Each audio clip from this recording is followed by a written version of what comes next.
Se querem ler sobre masculinidade e trauma, numa escrita assim minimalista, deem uma oportunidade a este livro, porque ele vale muito, muito a pena. Eu normalmente gosto muito dos livros vencedores do Booker Prize. Este livro foi o vencedor de 2025, portanto, eu decidi logo que quando ele saísse para português, o ia ler. No entanto, a minha curiosidade foi maior e eu acabei por ler o primeiro e o segundo capítulo em inglês.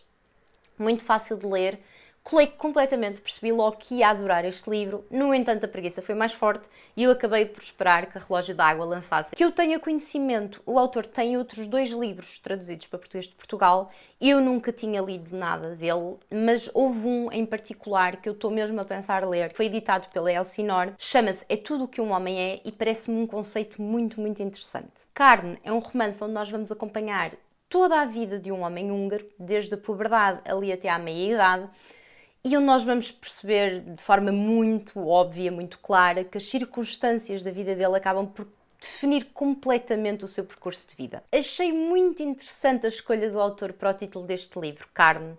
Acho que representa muito bem esta personagem, este homem, este protagonista. É quase como se esta personagem vivesse exclusivamente através do seu próprio corpo. É tudo muito físico. A vida dele parece meio guiada pelo trabalho físico, pelo desejo, pela violência, pelo impulso. E o pensamento vem sempre depois da ação. Devo confessar que este protagonista frustrou-me em muitos momentos ao longo do livro. É um homem claramente indisponível, aquele típico pai dos anos 90, que está fisicamente no mesmo espaço do que vocês, mas emocionalmente não existe, não está lá. Ao longo de todo o livro, nós não estamos assim tão importados com o que é que de facto lhe acontece, mas o que é que acontece a uma pessoa quando não tem inteligência emocional, não está consciente da sua própria vida, das suas próprias decisões. Em muitos momentos, cheguei-me a rir porque é um livro escrito por um homem sobre um homem. Há partes que são realmente uma parvoíce, pelo menos para mim. Há um momento em que a mulher e o grupo de amigas da mulher estão a fazer topless e então há um parágrafo inteiro em que ele está literalmente a comparar os seios delas, qual é que é o mais bonito, qual é que é o maior. Acho que há uma infantilidade tão grande nessa perspectiva, nesse olhar, que eu associo isto completamente a um olhar masculino e achei engraçado porque de facto há aqui alguns momentos que claramente nenhuma mulher iria escrever. Os primeiros 2, 3 capítulos foram os meus capítulos favoritos de todo o livro. Eu senti que acabaram por determinar o percurso de vida deste protagonista e é muito interessante porque apesar de ao longo de todo o livro ele não voltar a mencionar aquilo que acontece no início do livro, eu sinto que aqueles acontecimentos foram mesmo marcantes, foram claramente um trauma que depois acabaram por mudar até a forma como ele lia certos acontecimentos na vida dele. É quase como se aquilo se tivesse infiltrado completamente na vida dele e ele simplesmente não tivesse o autoconhecimento, a tal inteligência emocional para perceber isso. Em relação à escrita, eu amei a escrita deste autor. É uma escrita que pode não ser para toda a gente porque é muito, e realmente quando eu digo muito, eu saliento muito minimalista. Os diálogos são muito, muito secos, muito curtos. Ele não analisa os sentimentos das personagens de todo e também não esperem grandes declarações emocionais porque neste livro não as vão encontrar. Inicialmente, o que é que me fez alguma confusão na estrutura do livro? Nós não vamos, de capítulo a capítulo, seguir a personagem cronologicamente de um momento ao outro.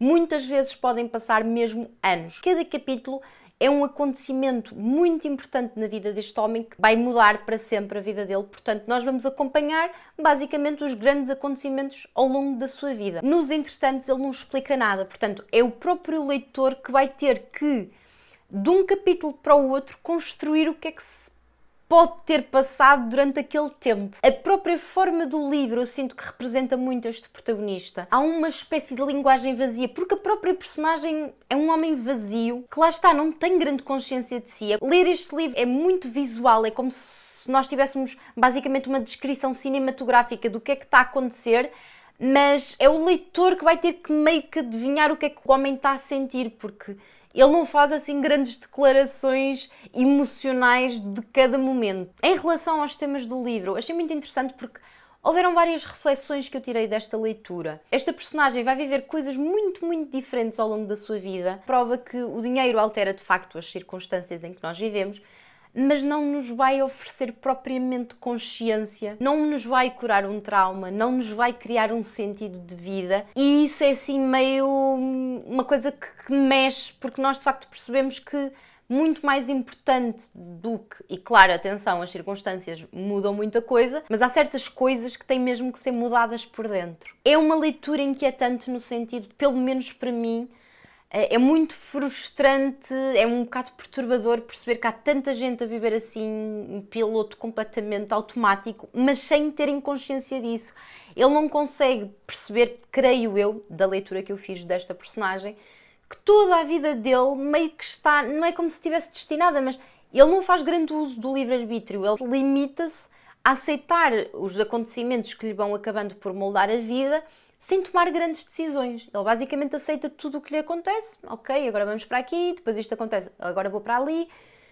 Sem grande sentido, sem grandes metas, sem grandes objetivos, sem construir projetos para si, sem ter uma ideia de sonho que quer realizar. Acompanhá-lo até meia idade e sentir que a vida dele meio que foi empurrada pelas circunstâncias, pelo menos para mim, é inquietante, é assustador. Continuamente ao longo do livro ele abdica da capacidade e desta liberdade da toma de decisão, e para mim não está relacionado só com o facto de ele ter crescido ali num ambiente de pobreza, assim, numa classe social mais trabalhadora, mas está muito mais relacionado a esta falta de autoconhecimento, a esta falta de preocupação que ele mostra em conhecer-se, em descobrir-se, é para mim o mais creepy de todo o livro. Para quem gostou muito desta personagem, vou aconselhar o Nunca Me Deixes do Ishiguro, não pela escrita, porque são escritas ainda assim diferentes, mas por esta resignação das personagens, por esta aceitação de tudo e mais alguma coisa